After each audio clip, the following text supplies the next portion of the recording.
మహాదేవుడును మన రక్షకుడైన యేసుక్రీస్తు వారి పవిత్రమైన నామలో ఈ ఆరాధనలో పాలు పొందినటువంటి మీ అందరికీ పేరు పేరున వందనాలు. అందరికీ వందనాలండి. అందరికీ వందనాలు. కొద్ది నిమిషాలు ఒక భక్తుని యొక్క జీవిత చరిత్ర నేను చెప్పి ముగిస్తాను. చెబుతున్నటువంటి మాటలు మనం విని నేర్చుకోవడానికి ప్రయత్నం చేద్దాం. దేవునికి మహిమ కలుగునగాక. Praise the Lord. హల్లెలూయా. ఇక నేరుగా అంశంలోనికి వెళదాం. క్రొత్త నిబంధన గ్రంథంలో 131వ పేజీ, అపోస్తలుల కార్యాల గ్రంథము 28వ అధ్యాయం 7వ వాక్యాన్ని చదవగలిగిన వాళ్ళు చదివి వినిపించండి. అపోస్తలుల కార్యాల గ్రంథము 28వ అధ్యాయం 7వ వచనం. పొప్లి అను ఒకడు ఆ ద్వీపములో ముఖ్యుడు, అతనికి ఆ ప్రాంతములలో భూములుండెను. అతడు మమ్మను చేర్చుకొని 3 దినములు స్నేహభావముతో ఆతిథ్యమిచ్చెను. అప్పుడు పొప్లి యొక్క తండ్రి జ్వరము చేతను రక్త భేది చేతను బాధపడుచు పండుకొని ఉండెను. పౌలు అతని యొద్దకు వెళ్ళి ప్రార్థన చేసి అతని మీద చేతులుంచి స్వస్థపరిచెను. ఇది చూచి ఆ ద్వీపములో ఉన్న కడమ రోగులు కూడా వచ్చి స్వస్థత పొందిరి. చాలమ్మా. ఇక రాయబడినటువంటి ఈ లేఖన భాగాన్ని మనం తెలుసుకుందాం. ఇక్కడ పొప్లి అను ఒకడు ఆ ద్వీపములో ముఖ్యుడు అని వ్రాయబడింది. ఈ పొప్లి అనేటువంటి వ్యక్తి యొక్క జీవితాన్ని మనం నేర్చుకుందాం. ఈ పొప్లి అన్న మాటకు అర్థం ప్రజానురాగము గలవాడు అని అర్థం. పొప్లి అంటే ఏంటి? ప్రజానురాగము గలవాడు అని అర్థం. ఈ పొప్లి ఒక ద్వీపంలో ఉన్నాడట. ఆ ద్వీపంలో ఇతడు నివాసం చేస్తున్నాడు. ఇంతకు ద్వీపము అంటే ఏమిటి అంటే, ద్వీపము అంటే చుట్టూరు నీళ్లు ఉండి మధ్యలో ఉన్న భూభాగాన్ని ద్వీపం అంటారు. ద్వీపము అంటాం. ఎటు చూసిన నీళ్లే, 4 వైపులా. మధ్యలో మాత్రం భూభాగం ఉంటుంది. దాన్ని ఏమంటాం? ద్వీపము అంటాం. అయితే ఇప్పుడు మన భారతదేశం ఉంది. మన భారతదేశానికి తూర్పు వైపున నీళ్లు ఉన్నాయి, సముద్రం, పనవర్ణ సముద్రం. దక్షిణం వైపు కూడా సముద్రం. ఉత్తరం వైపు భూభాగం ఉంది. అంటే మనకు 3 వైపులా నీళ్లు ఉన్నాయి. దీనిని ద్వీప కల్పము అంటాం. ఓకే. అయితే ఒక ద్వీపం ఉందట. ఆ ద్వీపానికి మేము చేరుకున్నాం అని అక్కడ భక్తుడు చెబుతున్నాడు. ఎవరు అక్కడికి చేరుకున్నది? ఏమిటి ఆ ద్వీపం అంటే? ఆ ద్వీపం పేరు రాశాడు ఆ 28వ అధ్యాయం ప్రారంభంలోనే. అది మెలితే అని వ్రాయబడింది. ఆ ద్వీపం పేరు ఏమిటట? మెలితే అని వ్రాయబడింది. పౌలు గారు వాక్య పరిచర్య చేస్తున్నప్పుడు జరిగిన సందర్భం ఏమిటంటే, పౌలు గారిని ఒకసారి కాదు, 2 సార్లు కాదు, చాలాసార్లు హింసలు పెట్టారు ప్రజలు. యేసయ్యను ప్రకటిస్తున్నందుకు, యేసుక్రీస్తు ప్రభుని గురించి చెబుతున్నందుకు. కొన్నిసార్లు పట్టుకున్నారు, కొన్నిసార్లు కట్టేశారు. ఆయన్ని బెత్తాలతో కొట్టారు, కొరడాలతో కొట్టారు, రాళ్లతో కొట్టారు. ఆయన్ని చాలా చిత్రహింసలు పెట్టిన సందర్భాలు చాలా ఉన్నాయి. అయితే ఈ పౌలు అనేటువంటి ఆయన్ని చెరసాల్లో బంధించిన తర్వాత వీళ్ళని ఈ జైల్లో కాదు, మరొక జైలుకు పంపిద్దాం అనుకున్నారు. మరొక జైలుకి వీళ్ళని పంపాలి అనుకున్నప్పుడు సముద్రాన్ని దాటవలసిన పరిస్థితి ఏర్పడింది. ఈ పౌలు అనేటువంటి ఒక్కనే కాదు, ఇతనితో పాటు 276 ఎన్నిక చేసి వీళ్ళను మరొక జైలుకు పంపాలి.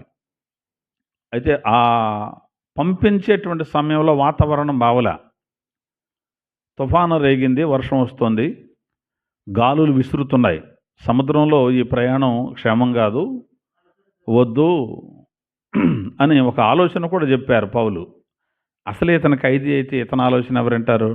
ఎవరు వినలేదు. సరే మొత్తం మీద ప్రయాణం అయిపోయారు. వీళ్ళు వెళుతున్నారు. వీళ్ళు సముద్రం మధ్యకు పోయిన తర్వాత ఎక్కువైపోయింది. సరే ఈలోపు దానిని ఆ అలజడి తగ్గించుకోవడానికి ఒక మెట్ట ఒకటి ఉంది. దాన్ని సాటుకు పోనిచ్చారు, గాలి తగలకుండా. అక్కడ పోనిచ్చి ఆపి అక్కడ ప్రయత్నం చేసి లంగర్లేసి చూశారు. తర్వాత మళ్ళీ ముందుకు తీసుకెళ్ళటానికి ప్రయత్నం చేశారు. మళ్ళీ వెళుతున్నారు, ఇబ్బంది పడుతున్నారు. ఆ గాలి వానలు ఎక్కువైపోయాయి. తర్వాత తెరలు దింపారు, చాలా ప్రయత్నాలు చేశారు, వల్ల కావట్లేదు. ఇక తినటం మానేశారు దాంట్లో ఉన్న వాళ్ళంతా. అయిపోయింది మన పని, చచ్చిపోయాం అని ఒక ఆలోచనకు వచ్చి తినడం మానేశారు. 1 రోజు, 2 రోజులు, 3 రోజులు, ఇలా ఎవరు ఏమీ తింటలా. బరువు ఎక్కువైపోయింది, ఇలాగైతే లాభం లేదు, మనం ఈ ఓడలో ఉన్న ఈ సరుకులు బయట పారేద్దాం, అప్పుడు తేలిక అవుతుందని సరుకులన్నీ సముద్రంలో పారేసారు. అయినా వల్లగాల. అయితే దాదాపు 14 రోజులు అయిపోతుంది. ఎవరికి వాళ్ళు తింటలేదు, ఓడ ప్రయాణం జరిగే అవకాశం లేదు. అప్పుడు జరిగిన సందర్భం ఏంటంటే, దేవుడు పౌలుతో మాట్లాడి, నువ్వేం భయపడొద్దు, ఎవరిని కూడా నష్టపోవాల్సిన అవసరం లేదు, వీళ్ళందరూ నేను నీకు అప్పగిస్తాను అని చెప్పాడు. ఆయన ధైర్యం తెచ్చుకున్నాడు. ఉదయాన్నే లేచాడు, రొట్టె తీసుకున్నాడు, దాన్ని విరిచాడు. ఆయన తింటూ వాళ్ళకి చెప్పాడు, తినండి అని. వాళ్ళు తినలేకపోతున్నారు. అప్పుడు అన్నాడు, మీరేం కంగారు పడొద్దు, మీలో ఎవరికి ప్రాణభయం ఏం లేదు, మీరు ధైర్యంగా ఉండండి, దేవుడు చెప్పిన మాట చెబుతున్నాను అన్నసరికి వాళ్ళందరూ కలిసి, సరే ఈయనేదో చెబుతున్నాడు, ధైర్యంగా ఉందాం అని వాళ్ళు కూడా అది తీసుకుని తిన్నారు. అయితే పరిస్థితి బాగా దారుణం అయిపోయింది. అప్పుడు అన్నారు, అబ్బా ఎలా కాదు, దూకగలిగి ఈదగలిగిన వాళ్ళు ఎవరైనా ఉంటే దూకేయండి, దూకగలిగి ఈదగలిగిన వాళ్ళు అంటే దూకేయండి, ఆ రకంగా తప్పించేసుకోవచ్చు, ఎటో కొట్టు చేరతాం అని చెప్పారు. అయితే ఒక ఆయన అనుకున్నాడు, లేదు లేదు, వీళ్ళని ఇలా వదిలిపెడితే ఎట్లా, మొత్తాన్ని చంపేద్దాం, మొత్తాన్ని కాల్చేద్దాం అని ఒక అతను. ఒరు బాబు, ఈ టైంలో కూడా ఈ నిర్ణయాలు ఎందుకు, బ్రతకగలిగిన వాళ్ళు బ్రతుకుతారు, ఈత వచ్చిన వాళ్ళు దూకేయండి, మిగిలిన వాళ్ళు ఏదో ఒకటి దొరికితే దాని మీద ఏ చెక్క ముక్కో ఏదో పట్టుకొని వెళ్ళిపోతారు అని చెప్పినప్పుడు అందరు దూకగలిగిన వాళ్ళు దూకారు. ఏ చెక్క ముక్కో ఏదో దొరికిన వాళ్ళు పట్టుకొని సముద్రంలోకి దూకేశారు. పౌలు తన గురించి చెప్పుకుంటూ కూడా కొరింథీ పత్రికలో చెబుతాడు, వాడబగిలి ఈయన ఆ చెక్క మీదే రాత్రి పగళ్ళు కూడా ఉన్నాడట సముద్రంలో. ఎంత చలి ఉంటుందో చూడండి. సరే మొత్తం మీద వీళ్ళు ఎలాగోలా నడిపిద్దామని ప్రయత్నం చేశారు. మొత్తం మీద ప్రయత్నం చేస్తే 2 సముద్రాల కలయిక ఒకటి ఉంటుంది. 2 సముద్రాలు అంటే ఈ సముద్రపాల ఈ సముద్రపాల వచ్చి ఒక మధ్యలో ఒక కలయిక ఉంటుంది. దానిలో కనుక ఇరుక్కుపోయింది అనుకో, వాడ బద్దలైపోద్ది. అదే పరిస్థితి ఏర్పడింది, ఇలాగైపోయింది. అప్పుడు జరిగిన సందర్భం ఏమిటంటే, ఇక దూకేశారు, ఎక్కడోళ్ళక్కడ నీళ్ళల్లోకి దూకేశారు. ఏం జరిగిందో తెలీదు. మొత్తం ఒక ఒడ్డుకు చేరుకున్నారు. ఒడ్డుకు వచ్చి పడున్నారు. తర్వాత ఒకళ్ళకి గిఫ్ట్ వచ్చింది, లేచారు, చూస్తే అదొక భూభాగం. ఇది ఏమై ఉంటుందో వాళ్ళకి అర్థం కావట్లేదు. జల్లు పడతానే ఉంది, చల్లగా గాలి దోలుతానే ఉంది. వీళ్ళంతా లేచి చూసి అక్కడికి వచ్చారు. వచ్చి కొంతమంది మనుషులు కనపడ్డారు. జనజీవనం ఉంది ఇక్కడ, మనుషులు మొత్తం మీద బ్రతుకుతున్నారు అని. ఏమిటి అని అక్కడికి వచ్చి ఎంక్వైరీ చేస్తే ఆ ద్వీపం పేరు మెలితే అని తెలుసుకున్నారు. తర్వాత అక్కడ చలిగా ఆగుతున్నారు అందరూ. మరి చలిగా ఉన్నప్పుడు చలిమంట వేసుకుని కాగుతారు కదా, వీళ్ళంతా చలిగా ఆగుతున్నారు. వీళ్ళు కూడా అక్కడికి వచ్చారు. మొత్తం మీద వీళ్ళు ప్రమాదం నుంచి తప్పించుకొని వచ్చారు అని అందరూ చుట్టుపక్కల కూడా వచ్చారు, చూస్తున్నారు. సరే ఈలోపు పౌలు గారు ఏం చేసిండు, అక్కడ ఉన్నటువంటి కొన్ని పొలాలు అట్లా తీసి ఒక మోపిడి చేసి ఆ మంటలో వేసాడు పౌలు గారు. ఆ మంటలో వేసి అలా చేతులు చాపి చలిగాగుతారుగా. చలిగాగుతుంటే ఈలోపు సర్పం ఒకటే ఆ పొలంలో ఉంది. అది ఏం చేసిందంటే ఆ మంటలకు వేడికి బయటకు వచ్చి పౌలు గారి చేతిని బట్టి కరిసి ఆలాడుతుంది చేతికే. వాళ్ళందరూ చూస్తున్నారు. ఈయన ఆ మంటల్లోనే దాన్ని దులిపేశాడు. ఇక ఇతను వైద్యం చేద్దామా అని కంగారు పట్టడం లేదు. న్యాయం అతనిని బ్రతుకనివ్వదు అన్నారు. ఏదో సముద్రంలోంచి ఒడ్డున పడితే పడ్డాం కానీ న్యాయం అతనిని, న్యాయ దేవత అతనిని బ్రతకనివ్వదు, చంపేస్తుంది. చెయ్యి వాసుద్దా, లేకపోతే మనిషి ఏమన్నా ఉబ్బుతాడా, రంగు మారిపోతాడా, కింద పడి నురుగు గక్కుతాడా, ఎలా ఉంటుందో ఇతని మరణం అని చూస్తున్నారు. ఎంతసేపు చూసినా పౌలు గారికి ఏమీ కాల. ఆశ్చర్యపోయారు. ఏమిటి ఇతనికి ఏమీ కాలేదు, ఏమిటి ఏమిటి ఏమిటి అంటే ఈయన ఎవరంటే దైవజనుడు, ఈయన దేవుణ్ణి ప్రకటించేవాడు అని అర్థమైపోయింది. అప్పుడు పౌలు మీద వారికి ఒక నమ్మకం వచ్చింది. మరి వీళ్ళు ఎంతమంది? 276. ఈ 276కి ఆ ద్వీపంలో ఎవరు భోజనం పెడతారండి? ఎవరు భోజనం పెడతారు? ఇప్పుడు ఎవరైనా బంధువులు ఒకళ్ళిద్దరు వచ్చారనుకో పర్వాలేదు, 2-3 రోజులు. 10 మంది వచ్చారనుకో సరే, ఒక్క పూటకి ఎట్ట కూడా తిప్పలు పడవచ్చు. 276 వచ్చారు. ఈ 276కి పోషించగలిగిన వాళ్ళు ఎవరుంటారు? ఒకవేళ ఎవరైనా ఆస్తిపరులు ఎవరైనా ఉన్నా ఎవరు చేర్చుకుంటారు వీళ్ళని? ఇబ్బంది కదా, చేర్చుకోలేరు. అప్పుడు జరిగిన సందర్భం ఆ 7వ వచనం. పొప్లి అను ఒకడు ఆ ద్వీపములో ముఖ్యుడట. అతనికి ఆ ప్రాంతంలో ఏమున్నాయి? భూములు ఉన్నాయి. భూములుంటే మాత్రం భూములుంటే మాత్రం ఆస్తి ఉంటే మాత్రం పెట్టే బుద్ధి ఉండాలిగా. కానీ ఇతను ఎలాంటి వాడో చూద్దాం. ఆ ప్రాంతంలో అతనికి భూములుండెను. అతడు మమ్మును చేర్చుకొని 3 దినములు స్నేహభావంతో ఆతిథ్యం ఇచ్చెను అనుంది. అతడు ఏం చేశాడట? వీళ్ళను చేర్చుకున్నాడు. ఎన్ని రోజులు భోజనం పెట్టాడు? 3 రోజులు. ఇబ్బంది పడుతున్నా స్నేహభావముతో ఆతిథ్యం ఇచ్చెను అని రాయబడింది. దైవజనుడిని గుర్తుపట్టారు, దైవజనుని యొక్క గొప్పతనాన్ని చూశారు. ఇతడు దేవుని గురించి సువార్త ప్రకటించేవాడు అనే సంగతి గుర్తుపట్టినటువంటి ఈ పొప్లి వారిని చేర్చుకున్నాడు అని వ్రాయబడింది. ఈ పొప్లి అనేటువంటి ఈ వ్యక్తి ద్వారా మనం ఈ రాత్రి నేర్చుకోవలసిన ఒక పాఠం ఏమిటంటే, దైవజనుణ్ణి చేర్చుకోవడం మంచిది. ఇది మనం నేర్చుకోవాలి. దైవజనుడు అంటే దేవుని స్వార్థను ప్రకటన చేసేవాడు, అంటే దేవుని గురించిన సమాచారం మనుషులకు అందించేవాడు. ఏమిటి దేవుని గురించి సమాచారం ఏమందిస్తారు ఈ దైవజనులు? ఏం చెబుతారు? సువార్తను ప్రకటిస్తారు అన్నారు కదా. సువార్త అంటే ఏమిటి? మంచి సమాచారం. అంటే మంచి కదా, మంచి సమాచారం. ఏమిటి ఆ మంచి సమాచారం? ఏమిటి అంటే దైవజనులు అందించే మంచి సమాచారం ఏమిటి అంటే, మనుషులందరూ కూడా పాపులు, ఇది జ్ఞాపకం చేస్తారు. అబ్బాయి నేనేది పాపిని కాదండి, నేను యథార్థపరునని భ్రమలో ఉన్న వాళ్లకు లేదు, మనమందరం కూడా మన పితరుడైన ఆదామును బట్టి మనమందరం కూడా పాపులం, జన్మ పాపులం. రెండవది కర్మ పాపులం. కర్మ అంటే చేసిన పనిని బట్టి మనం పాపులం. ఒకటి జన్మతో తల్లిదండ్రులను బట్టి మనం పాపులం, రెండవది చేసిన పనిని బట్టి కర్మ పాపులం. ఈ జన్మ కర్మ పాపములకు వచ్చేటువంటి జీతం ఏమిటంటే మరణం. మరణం అంటే అగ్నిగుండం.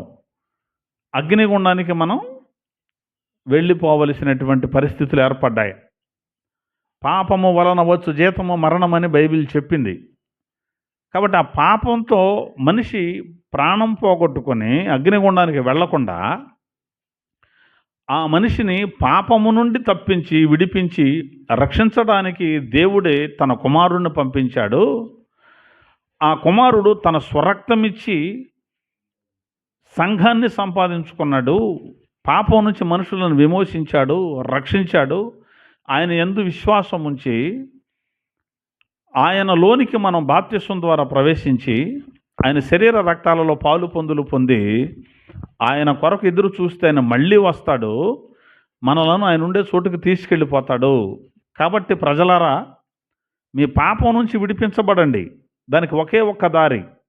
ఏమిటా దారి? యేసుక్రీస్తు అనే దారి ఒక్కటి మాత్రమే ఉంది. అర్థమవుతుందా?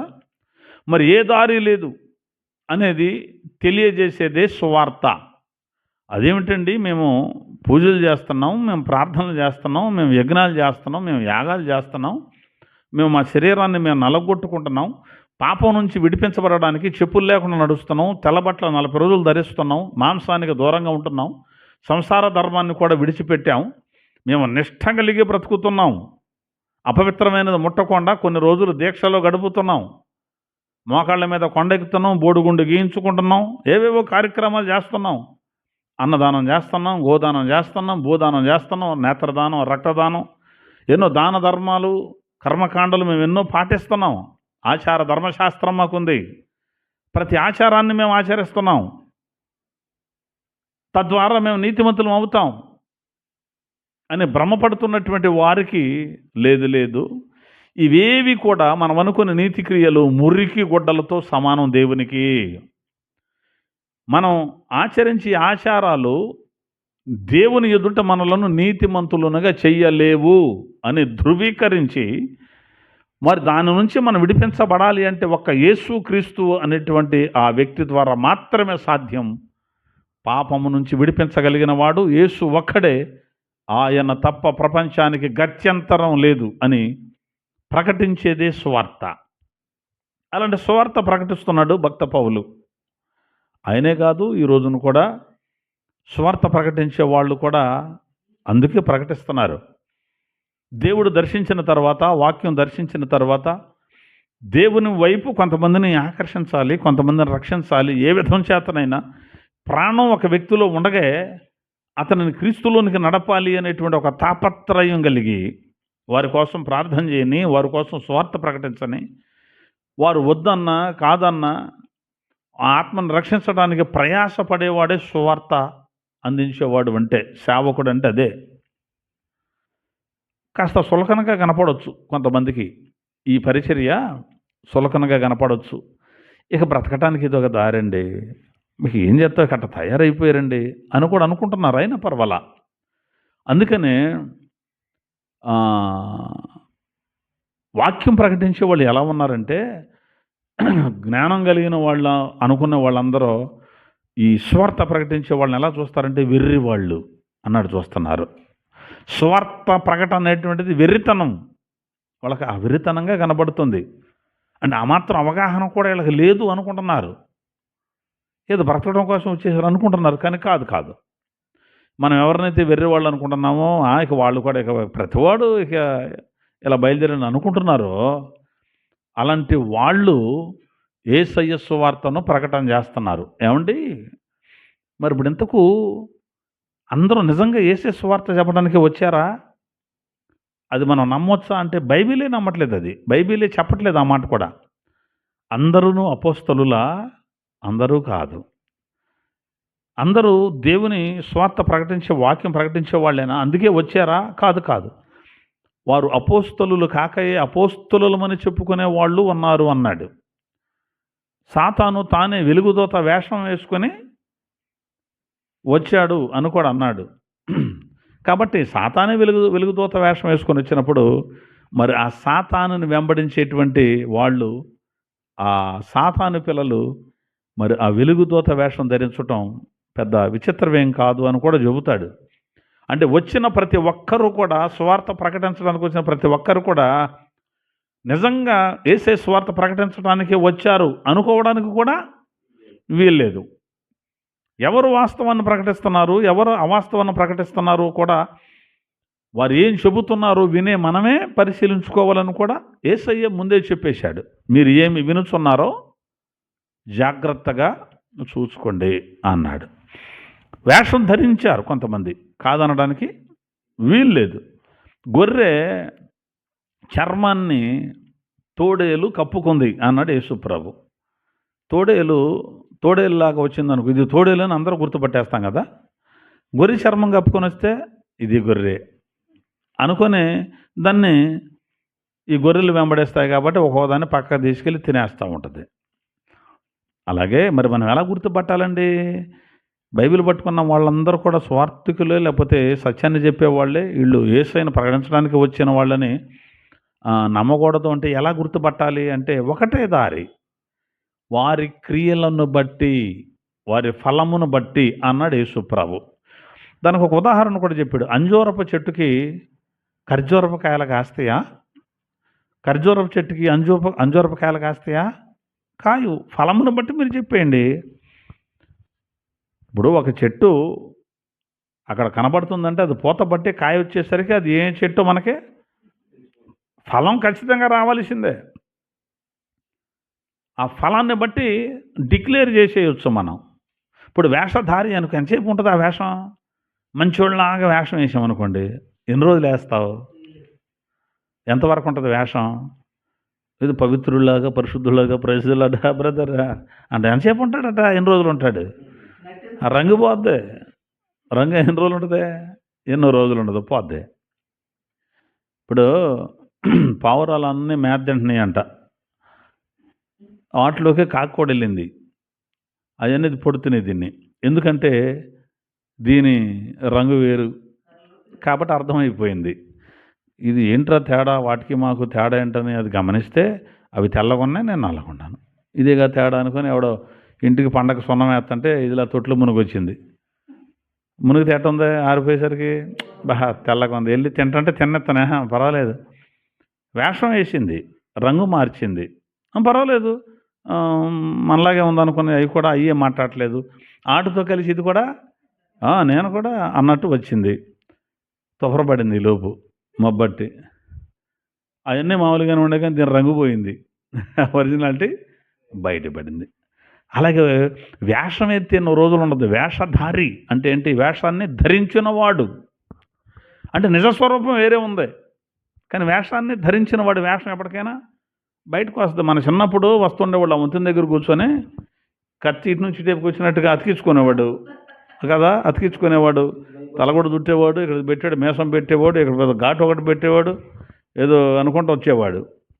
అను చూసి పారిపోవటం. 4 రోజులు అటు వచ్చిన తర్వాత సత్య వేషం అని, సత్య కాదు శక్తి అసలు వాస్తవానికి, ఆ వేషం వేసుకొని వచ్చేవాడు.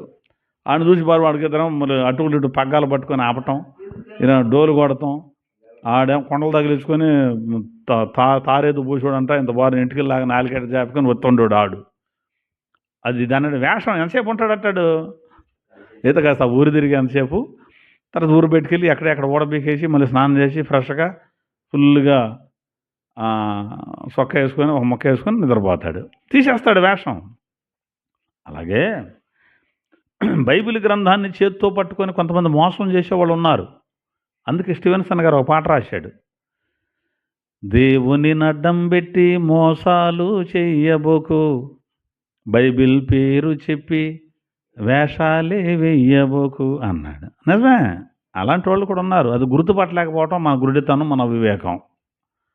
మనిషికి 2 రకాలుగా కళ్ళు తెరవబడాలి, లేకపోతే మనం గుర్తుపట్టలేము. కళ్ళు మూసుకుపోయినోడికి ఏం తెలుసుద్ది? ఒకటి, మనోనేత్రాలు తెరవబడాలి, అక్కడతో సరిపోదాం, ఇంకాస్త లోతుకెళ్ళాలి. వాక్యంలో డెప్త్కి వెళ్ళాలనుకున్న వాళ్ళు మరొకటి తెరవబడవలసిన అవసరం ఉంది. దావీదు అంటాడు ఆ మాట, నీ ధర్మశాస్త్రమునందు ఆశ్చర్యకరమైన సంగతులను చూచున్నట్లు నా కన్నులు తెరువు అన్నాడు. ఒకటి, కన్నులు తెరవబడ్డవాడు రక్షించబడతాడు, క్రీస్తును సొంత రక్షకుడిగా అంగీకరిస్తాడు. కానీ ఎవడి వేషధారో ఎవడి వేషధారి కాదో తెలీదు. మరి అది తెలియాలంటే ధర్మశాస్త్రమునందు ఏంటంటే ఏం సంగతులు? ఆశ్చర్యకరమైన సంగతులు చూసునట్లు నా కన్నులు తెరువుము అన్నాడు. అలాగే ఆ కన్నులు తెరవబడిన వారికి అసలు ధర్మశాస్త్రంలో ఉన్న సంగతులు తెలుస్తాయి, దైవ మర్మం అర్థం అవుద్ది. ఎదుటివాడు చెప్పినా మాత్రం అర్థం చేసుకునేవాడికి అర్థం చేసుకునే మనసు ఉండాలిగా, అవునా కదమ్మా? ఉండాలి. కాబట్టి ఆ సంగతులను చెబుతూ పాపిని పాపము నుండి ఒక యేసు ప్రభు మాత్రమే విడిపించగలడు. ఆయనే లోక రక్షకుడు, ఆయన మాత్రమే దేవుడు, ఆయన మాత్రమే విమోచకుడు, ఆయన మాత్రమే పాపము నుండి విమోచించి పరలోకానికి తీసుకువెళ్ళగలిగిన ఏకైక ప్రపంచ పరిశుద్ధ దేవుడు యేసు అని చెప్పేదే సువార్త. ఆ పనిలో ఉన్నాడు పౌలు గారు. అలాంటి దైవజనుణ్ణి గుర్తుపట్టి ఈ పొప్పులి ఏం చేశాడు? చేర్చుకున్నాడు. ఇప్పుడు కొంతమందికి ఇదే అభ్యంతరం ఏమిటంటే, ఆయన మాత్రమే అంటే అటు కుదిరిద్ది, ఆయనే అంటే అటు కుదిరితే నేనే అని ఆయన చెప్పుకున్నాడు. అట్లా అటు కుదిరితే ఆయన కూడా అంటే సరిపోద్ది. నేనే అంటాడంటే యేసుప్రభు. బోలెడు మంది ఉన్నారు కదా, వాళ్ళలో ఈయన కూడా ఒక రక్షకుడు అంటే సరిపోద్ది కదా అంటుంటారు కొంతమంది. మీ మైండ్ సెట్ క్రైస్తవులది సరైంది కాదు. ఇక ఆయనే, ఇక ఎవరు లేరు, ఇక అంతా పుట్టింది ఈయనొక్కడే. ఏంటది మరేనో అంత దారుణంగా? మీది కుషించుకుపోయిన మైండ్ మీద అంటారు కొంతమంది. ఒక యేసుప్రభువే ఏంటి అంటారు. సింపుల్గా ఒకటి, ఇంకా మిగిలినవి ఉండే అని నమ్ముతున్నారు వాళ్ళు. ఇబ్బంది ఏం లేదు. ఇప్పుడు జ్వరం వచ్చింది, పారాసెటమాల్ ట్యాబ్లెట్ దేనికి వేస్తాం? ఇప్పుడు ఏం డోలు అది? డోలో 650 అంతేనా? అది వేస్తున్నాం కదా. దేనికి అది? ముందు జ్వరానికి. డోలో 650 అవసరం లేదు అని ఇంకేదో అసలు జ్వరానికి సంబంధించింది లేకుండా ఏవో, ఏ జలుబుదో లేకపోతే ఏ దగ్గుదో లేకపోతే ఏ విరేషణలదో ఏ కడుపులు నొప్పుదో వేసాం ట్యాబ్లెట్. సరిపోద్దా? ఇరేషనల్ ఆగాలంటే దానికి తగ్గ బిళ్ళ వేయాలి, అంతేనా? కడుపులో నొప్పు అంటే దానికి ఏదో ఉంటుంది, అదే వేయాలి. ఇప్పుడు జ్వరం వచ్చినప్పుడు దానికి ఇదే వేయాలి. అట్లాగే జ్వరానికి జ్వరం బిళ్ళ వేసినట్టుగా పాపం అనే రోగానికి యేసు అనే ముందే వాడాలి. అది ఏంటి మరి? ఆయనేనా? ఇక వాళ్ళు లేరా వీళ్ళు లేరా అంటే లేడు, ఒక్కడే. నేనే అన్నాడు ఆయన. నేనే అన్న బట్టుగా ఆయనకు అంత ఇదా అంటున్నారు. నేనే అనకపోతే మరి ఇంకేమంటారు? ఇప్పుడు ఎవరైనా మీ నాన్న ఏడి అని అడిగారు అనుకో, మీ నాన్నగారు ఏడంటే ఈయనే అంటావా? ఈయన కూడా మా నాన్నే అంటావా? ఈయన కూడా మా నాన్న అంటే బాగుంటుంది అసలు. ఈయన కూడా అంటే ఏంటది? అక్కడ ఉంది కదా తేడా అని రోసం వచ్చేస్తుంది. ఈయన కూడా మీ నాన్నేనా అంటే ఏమంటాం? రోసం వచ్చేస్తుంది. ఒకే ఒక్కడ మా నాన్న అంటాం. మీ నాన్నకాడకి మా నాన్నకాడకి వచ్చేసరికి అంత రోసం వస్తుంది. మరి సృష్టికర్త ఒక్కడే కాబట్టి ఆయన నేనే అని చెప్పుకున్నాడు. తప్పేమనుందా? నీకు ఏదన్నా కోపం వస్తే, రోషం వస్తే వాళ్ళ మీద కోపం వచ్చి వాళ్ళని కొడతాం కాదు. సత్యం గ్రహించాలనుకున్నప్పుడు నువ్వు అనుసరిస్తున్న మత గ్రంథాన్ని పరిశీలించు. సృష్టికర్తకు తగ్గ లక్షణాలు ఏమైనా కనపడుతున్నాయో లేదో, లేకపోతే మిగిలిన మత గ్రంథాలను పరిశీలించుకో. తప్పేముంది? అంతే తప్ప నేనే అని చెప్పిన ఆయన మీద ఎరగదీసుకుపడి ఆయన ప్రకటిస్తున్న వాళ్ళని బట్టి కొడతాం అనుకో, నీకు సత్యం దొరకదు. జ్ఞానం కలిగిన వాడైతే వాళ్ళని కొట్టడం, వీళ్ళని కొట్టడం, వాళ్ళని దూషించడం, వీళ్ళని దూషించడం వల్ల సత్యం దొరకదు. 2 రెళ్ళు 4 అంతే కదా. లేదు 6 అని చెప్పుకుంటూ వచ్చారు ఇప్పటి వరకు కొంతమంది. వాళ్ళందరూ 6 అంటే నువ్వే 4 అంటున్నావు. ఎవడొచ్చి ఎప్పుడొచ్చి అన్నాం అనేది కాదు. 2 రెళ్ళు 4 అనడానికి ఇదిగో రీజను అని 4 ఏళ్ళు తీసి 1 2 3 4 ఈ కారణాన్ని బట్టి 4 ఈ 2 ఈ 2 ఈ 2 కలిపి లెక్కే 1 2 3 4. మరి అవును కదా. మరి 6 ఎట్లా వచ్చినాయి? నిజమే కదా. మరి వాళ్ళందరూ 6 అని చెప్పారేంటి? వాళ్ళు చెబితే చెప్పారులేమయ్యా. ఇప్పుడు నీకు వాస్తవం తేలిందా? అంత తేలిపోయింది. మరి అది నమ్ముతావు, ఇది నమ్ముతావా? ఇక ఇంత రుజువు చూపించాక అది ఎట్లా నమ్ముతాను అని సత్యంలోకి రావాల్సిందే. అంతే తప్ప మా తాత నాటకాడ నుంచి మేము అది చేసాం, మా ముత్తాత నాటకాడ నుంచి ఇది చేసాం, మేము అదే అక్కడే కూర్చుంటాం అంటే ఇక నీ కర్మ. ఎవరైనా ఏం చేస్తారు? ఇది నిజం అని చెప్పినప్పుడు దానికి సంబంధించినటువంటి ఆ రుజువు, ఇది సత్యం అన్నదాన్ని రుజువు పరచవలసిన అవసరత ఉంది. నిగ్గు తేల్చవలసిన అవసరత ఉంది. దాన్ని పరిశీలించవలసిన అవసరత ఉంది. గుడ్డిగా పోకూడదు. అలాగే యేసు మాత్రమే రక్షకుడు. యేసు మాత్రమే రక్షకుడైనప్పుడు ఆయన మాత్రమే ఎలా రక్షకుడు పరిశీలించు, నీకు తెలిపోద్ది. అలా పరిశీలించి చెబుతున్నారు అపోస్తలులు. యోహాను గారు ఏమన్నాడు? నేను దేన్నైతే చూశానో, నేను దేన్నైతే నా చేతులతో తాకానో, నేను దేన్నైతే విన్నానో, నేను దాని గురించే సాక్ష్యం ఇస్తున్నాను అంటే అతను పరిశీలించాడు. అది అలా పరిశీలించి ప్రభువుని తెలుసుకొని లేఖనాలలో ఉన్నటువంటి సత్యాన్ని వెలికి తీసి గ్రహించి యేసు ద్వారా మనం రక్షించబడతామని ప్రకటించే వాళ్ళే సువార్త అందించే దైవజనులు. వాక్యాన్ని అందించే దైవజనులు. ఆ దైవజనులు నిందించకూడదు, దైవజనులు దూషించకూడదు. దైవజనుని ఎంట చేర్చుకున్నాడు పొప్పులి. దైవజనుని ఎంట చేర్చుకొని ఏం చేశాడు? ఆతిథ్యం ఇచ్చాడట. ఎంత అద్భుతమో! నాకెందుకు ఈ ఖర్చు అనుకోలేదు, నాకెందుకు ఈ బాధ అనుకోలేదు. దైవజనుణ్ణి ఇంట చేర్చుకున్నాడు. యేసుక్రీస్తు ప్రభుల వారు ఒక మాట చెప్పారు మత్తయి సువార్తలో. సరే అది చదవండి ఒకసారి. మత్తయి సువార్త 10వ అధ్యాయం. మత్తయి సువార్త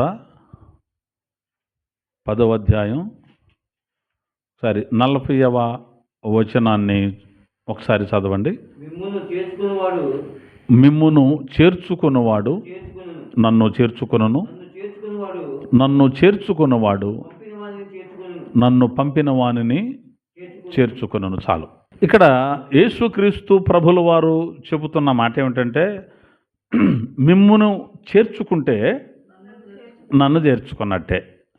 నన్ను చేర్చుకున్నవాడు నన్ను పంపిన వానిని, అంటే నా తండ్రిని చేర్చుకున్నట్టే. ఇప్పుడు వీళ్ళు పౌలుని చేర్చుకున్నారు. ఈ పొప్పులి అనే ఆయన ఎవరిని చేర్చుకున్నాడు? పౌలుని. అంటే ఇప్పుడు ఎవరిని చేర్చుకున్నట్టు? యేసయ్య చెప్పిన మాట ప్రకారం దైవజనుడిని చేర్చుకున్నారు. ఎవరిని చేర్చుకున్నారు? ఎవరిని చేర్చుకున్నట్టు? ఇప్పుడు యేసయ్యను చేర్చుకున్నట్టు. దైవజనుడిని చేర్చుకుంటే ఎవరిని చేర్చుకున్నట్టు? యేసయ్యనే చేర్చుకున్నట్టు. యేసయ్యను చేర్చుకున్నవాడు తండ్రిని చేర్చుకున్నట్టే. యెహోవా అంటే ఒకడికే కాదు, ఈయనకు కూడా యెహోవా అనే పేరు ఉందని విన్నాం కదా. తండ్రి అంటే సరిపోద్ది ఇప్పుడు ఇక్కడ మనం. కాబట్టి దైవజనుడిని చేర్చుకున్నాడు అంటే పొప్పులి యేసయ్యను చేర్చుకున్నాడు, యేసయ్యను పంపిన తండ్రిని కూడా చేర్చుకున్నాడు. ఇది మనం బాగా గుర్తుపెట్టుకోవలసినటువంటి అవసరత ఉంది. పేతురు అనేటువంటి ఆయన్ను కూడా ఒక ఆయన చేర్చుకున్నాడు, ఇటలీ ప్రాంతస్థుడు. ఆయన పేరేమో చెప్పగలరా? కొర్నేలి అని ఆయన చేర్చుకున్నాడు. ఆయన అన్నాడు, దైవజనుడు వచ్చినప్పుడు, నీవు వచ్చినది మంచిది అన్నాడు. నా ఇంట్లో అడుగు పెట్టమన్నాడు. లోపలికి చేర్చుకున్నాడు, ఆతిథ్యం ఇచ్చాడు. సువార్త అతను చెబుతున్నది విన్నారు. వాళ్ళంతా రక్షించబడ్డారు, ఆత్మ నింపబడ్డారు, సంఘంగా సమకూర్చబడ్డారు. కాబట్టి దైవజనుణ్ణి చేర్చుకోవడం చాలా మంచిది. దైవజనుణ్ణి చేర్చుకోలేదు కొంతమంది. యేసుప్రభుని చేర్చుకోలేదు, ఆయన శిష్యులను కూడా చాలామంది చేర్చుకోలే. యేసుప్రభు వెళితే కొన్ని ప్రాంతాలకి అన్నారు, అయ్యా నీకు దండం పెడతాం, వదిలిపెట్టి వెళ్ళిపో, అసలు నువ్వు ఇక్కడ ఉండొద్దు, నువ్వు మాకు ఇక్కడ అవసరం లేదన్నారు. యేసుప్రభు ఏం చేశాడు? నేను ఇక్కడే చెబుతా, ఇక్కడే ఉంటానాడా అనలా, వెళ్ళిపోయాడు. ఆయన శిష్యులతో కూడా చెప్పాడు, ఎవరైతే మిమ్మల్ని చేర్చుకుంటారో అక్కడికి వెళ్ళండి. ఏ ఇంటి వారు చేర్చుకుంటే ఆ ఇంట్లోకి వెళ్ళండి, ఇంట్లోకి అడుగుపెట్టేటప్పుడు ఆ ఇంటి వారికి శుభం అని చెప్పండి. ఆ ఇల్లు యోగ్యమైనదైతే సమాధానం ఆ ఇంట్లో ఉంటుంది, లేదంటే మీతో పాటు వచ్చేస్తుంది. ఎవరైతే మిమ్మల్ని చేర్చుకోరో, ఏ పట్టణంలోనైనా ఏ గ్రామంలోనైనా, మీరు ఎవరైతే చేర్చుకోరో, ఎవరైతే వద్దంటారో, ఎవరైతే పొమ్మంటారో, మీ పాదములకున్న ధూళి దులుపు వచ్చేయండి. అంతే, వాళ్ళతో గొడవలేం పెట్టుకోవద్దు, మీరు వచ్చేసేయండి. అంతే కదా. మీరు చెప్పొద్దు, మేమేమో మాకు అవసరం లేదన్నప్పుడు చేయగలిగిందేమో లేదు. లేదు మాకు ఆ హక్కు ఉందండి, ఈ హక్కు ఉందని మనం ఏదో చట్టం తీసుకొచ్చి అక్కడ కూర్చోబెట్టి చెప్పినాడండి. ఇక అలా చెప్పవలసింది కూడా కాదు సువార్త. కాబట్టి వచ్చేయండి అని ప్రభుల వారు చెప్పారు. కాబట్టి పొప్పులి అనేటువంటి ఈ వ్యక్తట యేసుక్రీస్తు ప్రభుల వారి శిష్యులైనటువంటి అపోస్తలులైనటువంటి వారిని చేర్చుకున్నాడు. అంటే పౌలుని తన ఇంట ఆయన చేర్చుకున్నాడు. ఆయన ఇంట చేర్చుకోవడం వల్ల కొన్ని పనులు జరిగాయి. అక్కడ చూద్దాం. 28వ అధ్యాయంలోనే 8వ వచనం. అప్పుడు పొప్పులి యొక్క తండ్రి జ్వరము చేతను రక్త భేది చేతను బాధపడుచు పండుకొని ఉండెను. పౌలు అతని వద్దకు వెళ్ళి ప్రార్థన చేసి అతని మీద చేతులుంచి స్వస్థపరచెను అని రాస్తుంది. తర్వాత ఈ పొప్పులి యొక్క తండ్రి అట జ్వరం చేతను రక్తభేది చేతను బాధపడుతున్నాడట. జ్వరం అంటే మనకు తెలుసు, మరి రక్తభేది అంటే ఏంటంటే దీన్ని ఏమంటారంటే వైద్య శాస్త్రంలో దీన్ని బ్లీడింగ్ డిజార్డర్ అంటారు. అంటే రక్తం మనిషికున్న నవరంధ్రాల్లో ఎటు నుంచో పడితే అటు నుంచి అయినా సరే బ్లీడింగ్ అయిపోవచ్చు. అంటే నవరంధ్రాలు అంటే 9 ఉన్నాయి మనిషికి రంధ్రాలు. అనుమానం వస్తే లెక్కేసుకోండి, తర్వాత అయినా ఇప్పుడొద్దు. ఈ 9 రంధ్రాల్లో ఎటు నుంచైనా రక్తం పోద్ది బయటికి. అంటే రక్తం పలుచనవుద్దన్నమాట. రక్తం పలసగా అయిపోయినప్పుడు ఎటైనా వెళ్ళిపోద్ది. ఇప్పుడు హార్ట్ అటాక్ వచ్చినటువంటి పేషెంట్ ఉన్నాడు అనుకో, గుండె జబ్బు ఉన్నటువంటి పేషెంట్, వాళ్ళకి రక్తం గట్టగట్టద్దు అనమాట, రక్త ప్రసరణ జరగదు హార్ట్కి. వాళ్ళకి ఇచ్చే ట్యాబ్లెట్ ఎలా ఉంటుందంటే ఆ రక్తాన్ని పలసం చేసి పరుగులెత్తిస్తుంది. కాస్త డోస్ ఎక్కువైందనుకో ఆ మందు, ఆ రక్తం ఏమైపోద్ది అప్పుడు ఇంకా పలసన అయిపోద్ది. అప్పుడు ఎటు పడితే అటు బయటకు వచ్చేస్తుంది. నల్లగా విరేచనాలు అవుతాయి, నల్లటి విరేచనాలు అవుతాయి, చచ్చిపోతారు. రక్తభేది అంటది. అలాంటి జబ్బు ఉంది, పైపెచ్చు జ్వరంతో బాధపడుతున్నాడు. ఎవరితనో పొప్పులి యొక్క తండ్రి. ఈ చేర్చుకున్న ఆయన పేరేమిటి అమ్మా? పొప్పులీనా? అంతేనా? పొప్పులి అంటున్నాం ఇందా నుంచి. అరే అయ్యగారు వచ్చిన కాడ నుంచి పొప్పులి అంటున్నాడు. ఏమైనా ఏ పని ఏమైనా ఆయన పట్టరమ్మని చేతులు పెట్టేటట్టు ఉంది వ్యవహారం. ఆయన పేరే పొప్పులి. ఆ పొప్పులి యొక్క తండ్రి రక్తభేది చేతను జ్వరం చేతను మంచంలో ఉంటే ఈయన ఏం చేశాడట పౌలు గారు? అతని దగ్గరికి వెళ్ళి ప్రార్థన చేసి అతని మీద చేతులుంచి స్వస్థపరిచాడు. దైవజనుడు వస్తే ఏం జరుగుద్దంటే ఆ ఇంట్లో స్వస్థత కార్యం జరుగుద్ది. అది శరీర సంబంధమైనదైనా ఆత్మీయ రోగమైన, ఆ కుటుంబంలో మార్పు లేని వాళ్ళున్నా, ఆ కుటుంబంలో ఆధ్యాత్మికంగా ఎదగలేని స్థితులు ఎవరైనా ఉన్నా, దేవుడు అంటే మాకు ఇష్టమే కానండి రాలేకపోతున్నామండి అనేటువంటి మందస్థితులు ఉన్నటువంటి పరిస్థితులు ఉన్నా, దైవజనుడు కాలు మోపి ఆ గృహం కోసం, అక్కడ ఉన్నటువంటి వ్యక్తుల కోసం ప్రార్థన చేస్తే ఖచ్చితంగా అది ఏ రకమైన జబ్బైన స్వస్థత కలుగుతుంది. దేవునికి మహిమ కలుగునగాక. అది శరీర సంబంధమైనదైనా సరే, ఆత్మ సంబంధమైనదైనా సరే. ఎవరైనా రోగిగా ఉన్నప్పుడు సంఘ పెద్దను పిలిపించి నూనె రాసి ప్రార్థించమన్నాడు. అప్పుడు 2 కార్యాలు జరుగుతాయని బైబిల్ చెప్పింది. ఏమిటా 2? ఒకటి, రోగి అయితే బాగుపడతాడు. 2, పాపి అయితే పాపం నుంచి విడిపించబడతాడు. ఎవరు ప్రార్థన చేస్తే? సంఘ పెద్దను పిలిపించి నూనె రాసి ప్రార్థన చేయాలి. సంఘ పెద్ద అంటే ఎవరో? దైవజనుడు. దేవునికి మహిమ కలుగును గాక. సంఘ పెద్ద అంటే ఎవరు? దైవజనుడే సంఘ పెద్ద. అదేంటంటే ఆయన సంఘ పెద్ద, ఈయన సంఘ పెద్ద, ఆయన సంఘ పెద్ద అంటున్నారు కదా అంటే వాళ్ళు ఏంటంటే సంఘంలో పరిచారం చేయడానికి పెద్దలు అంతే. పని చేయడానికి పెద్దలు, అంట్లు తోమడానికి, వంటలు వండడానికి, వచ్చిన వారికి భోజనాలు పెట్టడానికి, ఎంత ఖర్చు అయిందో చూసి రాసుకోవడానికి, ఆ మంచి చెడ్లన్నీ చూసుకొని ఒక క్రమంలో సంఘాన్ని ఉంచడానికి వాళ్ళు పరిచారకులే. సంఘ పెద్ద అంటే ఎవరు? దైవజనుడు. దేవునికి మహిమ కలుగునగాక. కాబట్టి దైవజనుడు రావడం వల్ల పొప్పులి ఇంట్లో ఏం జరిగింది? స్వస్థత కలిగింది.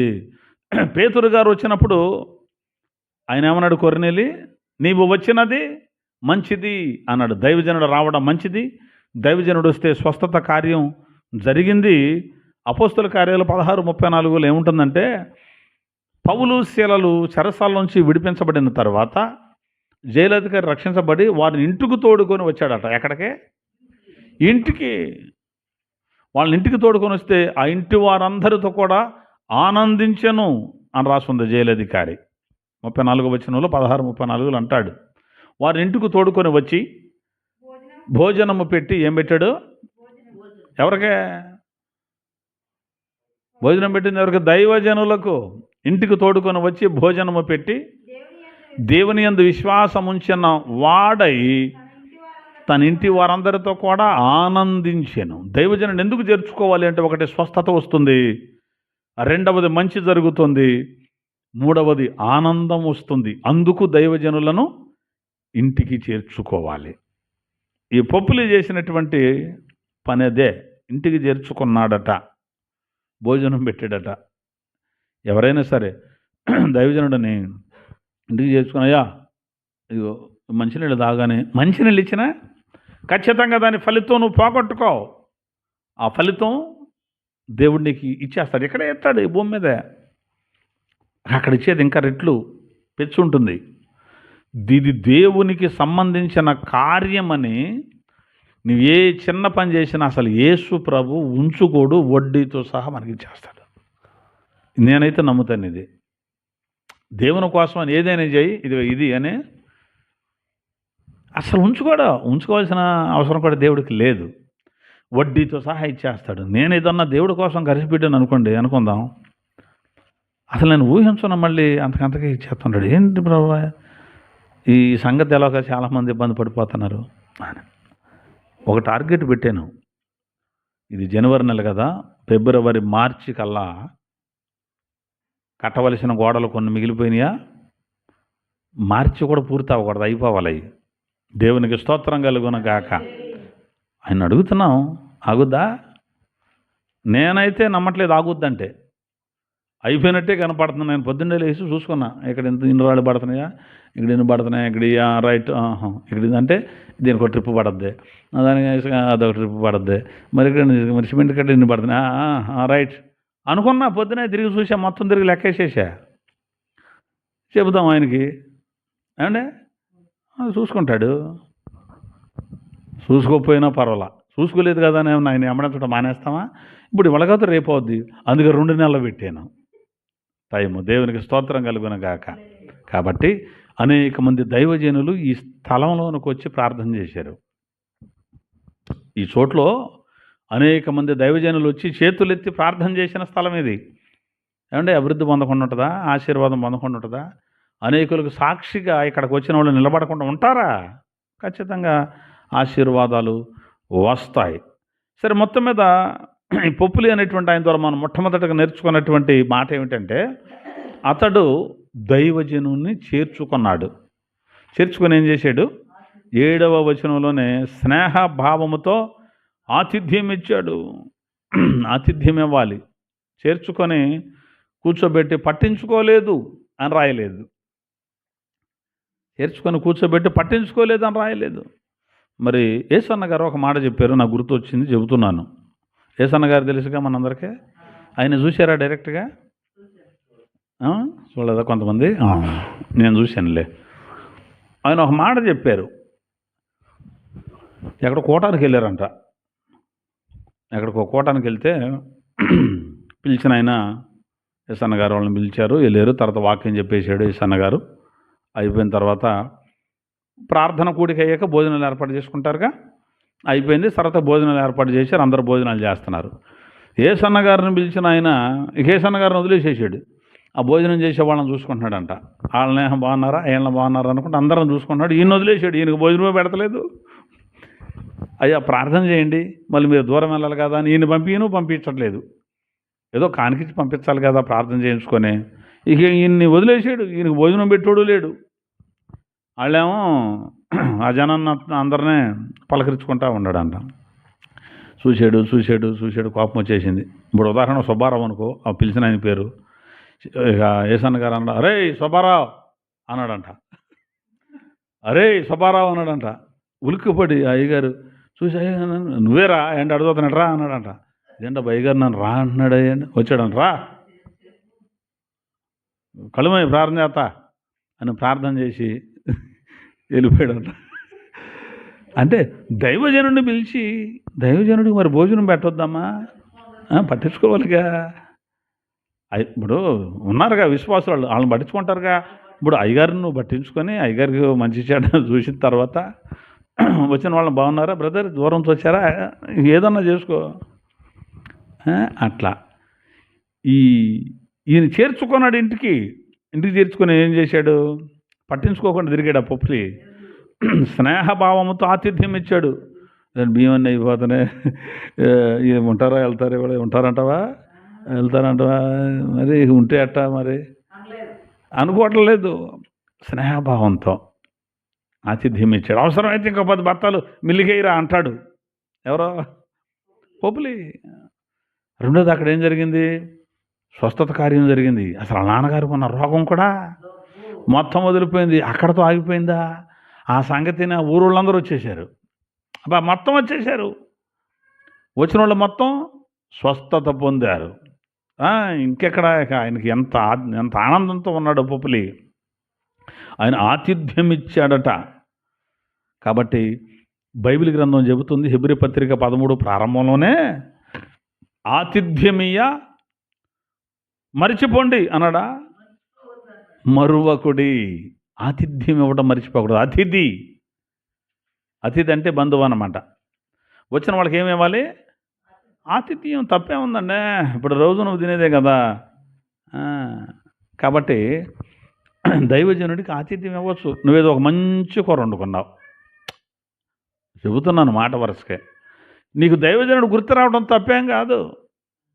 దైవజనుడు గుర్తు రావడం తప్పేం కాదు. అమ్మాయి ఆ బాక్సులో కాస్త కూరది అయ్యగారికి ఇచ్చి వస్తాను అని తీసుకెళ్ళి ఇచ్చిరారో తింటాడుగా. తప్పేమనుందా? ఏమండి, తప్పేం లేదు, ఇవ్వచ్చు. పండగకే పప్పలు వండుకున్నావు, చెబుతున్నాను, పండగ పప్పలు వండుకున్నావు. ఒక చోటకి వెళ్ళా వెళ్తే అయ్యగారు అరిసి తింటారా? అయ్యగారు అరిసి తింటారా? అయ్యగారు అరిసి, నేనేం మాట్లాడతలా. అయ్యగారు అరిసి తింటారంటే, అమ్మ అరవకుండా తింటానమ్మా. ఎందుకు తిని మళ్ళీ అరవటం ఎందుకమ్మా? అరవకుండా తింటారు అమ్మా, అంతే కదా. అయ్యగారు అరిసి తింటారా? అయ్యగారు అరిసి తింటారా అని ఎందుకు అరవటం ఎందుకమ్మా? అరవకుండా తింటానమ్మా. అట్లా అరిసి తింటారా, అరవకుండా తింటారా కాదు.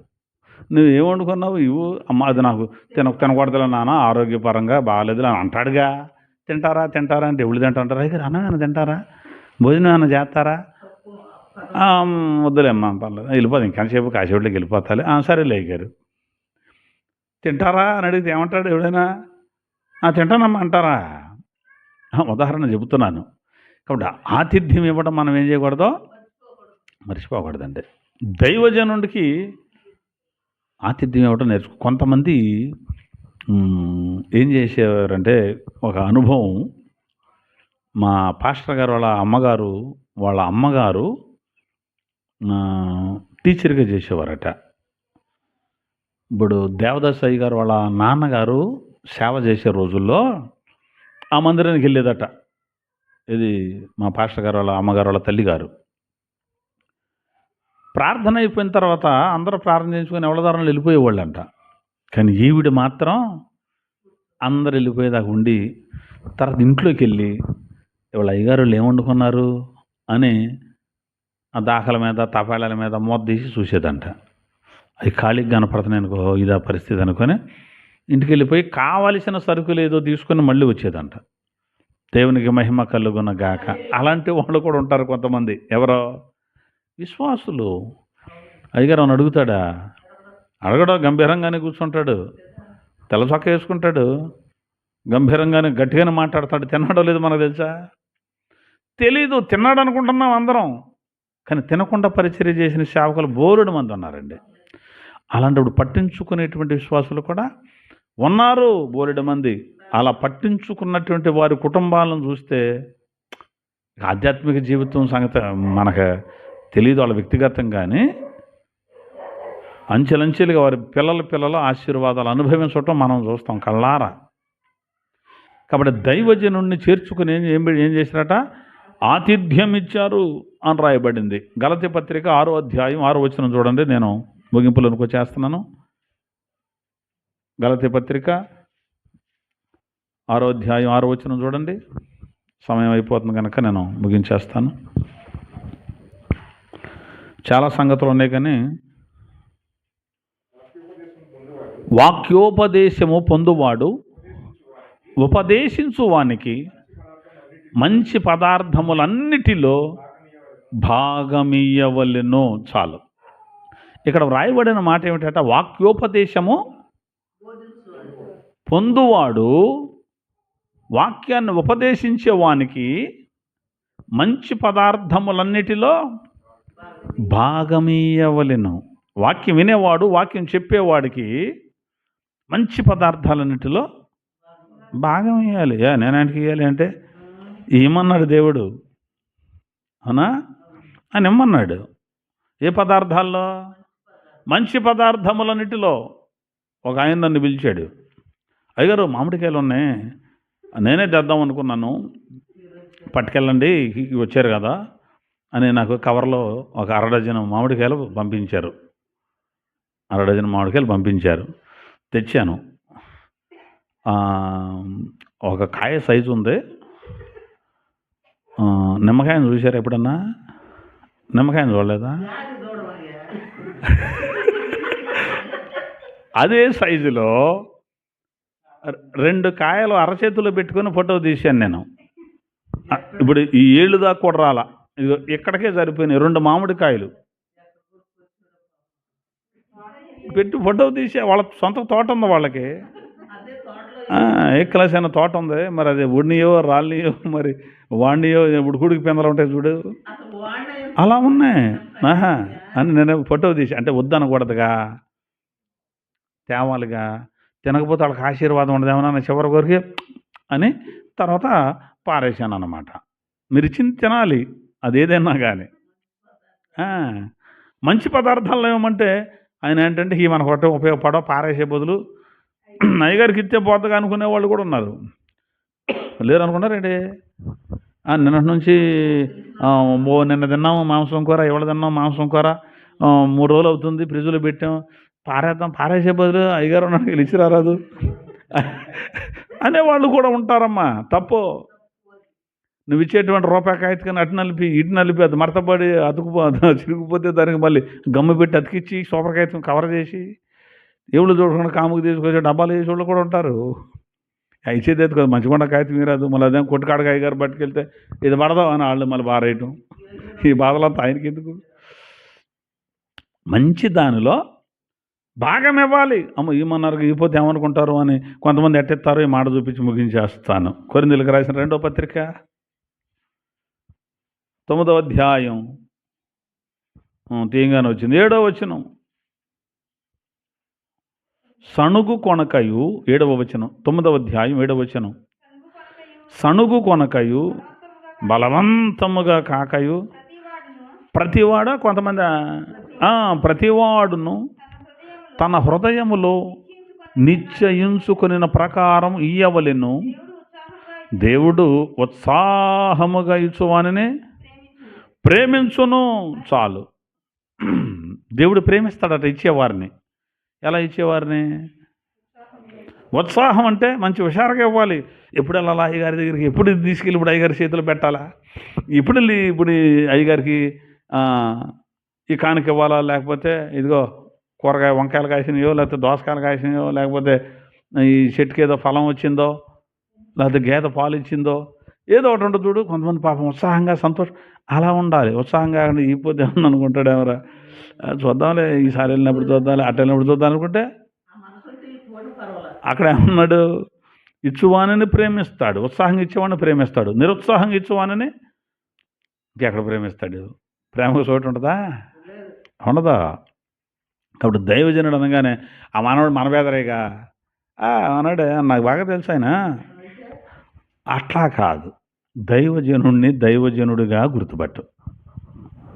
అప్పుడు ఖచ్చితంగా ఉత్సాహంగా ఇచ్చేవారిని ప్రేమిస్తారట. కాబట్టి మనం నేర్చుకోవాల్సిన పాఠం. కొంతమంది ఉన్నారండి, నువ్వు ఎందుకు ఇవన్నీ పోట్లాడతారు దైవజనులు? పోట్లాడేవాళ్ళు ఉన్నారు కొంతమంది. మరి అది ఎక్కడదో నాకు అర్థం కాదు. పోట్లాడకూడదమ్మా, పోట్లాడకూడదు. నువ్వు ఇగిపోతే ఏమైపోతావు తెలుసా? నువ్వు ఇగిపోతే అది అదైపోతావు. అదిగో నేను ఆయనకు ప్రార్థన చేశా, ఈగిపోతే ఏమైపోయాడు తెలుసా? ఇది వీళ్ళకి ప్రార్థన చేసి ఏమైపోయి ఇట్లాంటి వాళ్ళు ఉన్నారు కొంతమంది. వదిలేయండి వాళ్ళని.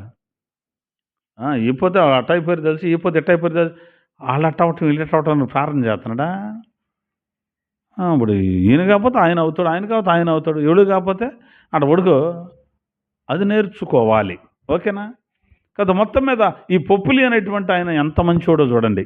ఒకటి ఏం చేశాడు? దైవజనుణ్ణి చేర్చుకున్నాడు. పేకాటగాడిని చేర్చుకోలే, కొడిపంది వేసేవాడిని ఇంట్లో చేర్చుకోలే, దొంగతనం చేసేవాడిని, వ్యభిచారిని, దొంగనే, పరిహిమాల్లోనే చేర్చుకోవాలా ఇంట్లోకి. మన ఇంట్లో అడుగు పెడితే ఎప్పుడు అడుగు పెట్టినా దైవ సంబంధులు రావాలి. అదే ఇల్లంటే. అసలు ఇల్లంటేనది. తాగుబోతులు వచ్చి, వ్యభిచారులు వచ్చి, దొంగలు వచ్చి, వాళ్ళకి మనమేమో గారెలు వేసి పెట్టి, బూరెలు వేసి పెట్టి, ఇక్కడే పడుకుంటాను మంచం వేసి పక్క వేసి. క్రైస్తవులు అలా చేయొద్దు. దైవజనుని చేర్చుకుందాం. రెండోది ఆతిథ్యం ఇచ్చి, తాగుబోతులకి, దొంగలకి, వ్యభిచారులకి ఆతిథ్యం ఇవ్వకూడదు. ఇళ్ళల్లో అరే నువ్వేనా దందాల్చుకుంటే బయటకు సెంటర్కి వెళ్ళి కొనుక్కు తినరా, అంతేదో గేటు తట్టి అవతలకు రా, మాకు కదా అవతలకు బారా, ఆడికి అంత కావాల్సినోడైతే అంతవరకే ఉండాలి. క్రైస్తవ కుటుంబాలు అలా ఉండడం మంచిది, నా అభిప్రాయం అది. ఓకేనా? ఇప్పుడు బీడీ సుట్ట దాగుడు ఉన్నాడండి, ఆడొచ్చి మన ముందే మన ఇంట్లో కూర్చొని కాలు మీద కాలు వేసుకున్నట్టు సిగరెట్ వెలికెత్తున్నాడు అనుకోండి, ఇక మన ఇంటికి ఏం విలువ ఉంటుంది, మనకేం విలువ ఉంటుంది?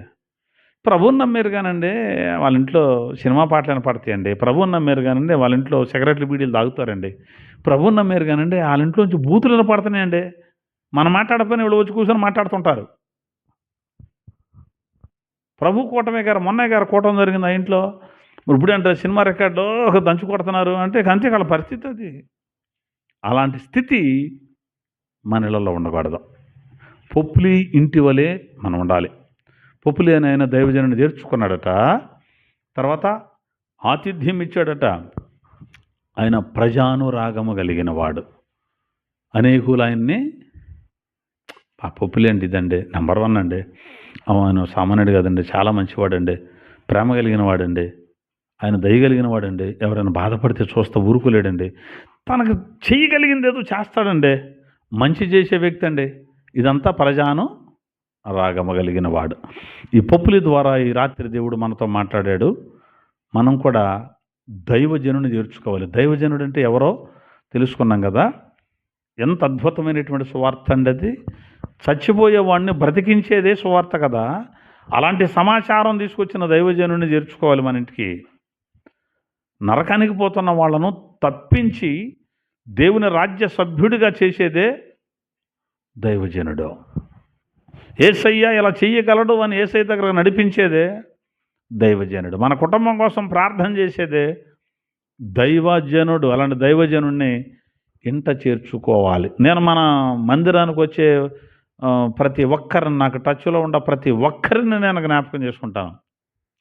ఇది ప్రార్థన చేసేటప్పుడు అయ్యా పలానా కుటుంబం వాళ్ళ ఇంట్లో వీళ్ళు ఉన్నారు, వీళ్ళు వాళ్ళ సమస్య కూడా ఎరిగి ఉంటే సమస్య చెబుతా, లేదంటే ఏదన్నా సమస్య ఉంటే విడిపించు, మొత్తం మీద నీ రక్షణలో వాళ్ళని స్థిరపరచు అని ప్రార్థన చేస్తాం. దైవజనుడు అంటే అలా ప్రార్థన చేసేటువంటి వాడు.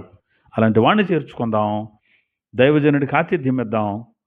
ఆ పొప్పులి గనక ఆ ప్రాంతంలో భూమి కలిగిన వాడట. అలాగే మనం కూడా అన్ని కోణాల్లో ఆశీర్వాదాలు పొందిన వారిగా ఉందాం. దేవుడి మాటలు మనందరి వినికిడిలో స్థిరపరచునగాక. ఆమేన్. కళ్ళు మూసుకోండి, ప్రార్థన చేద్దాం.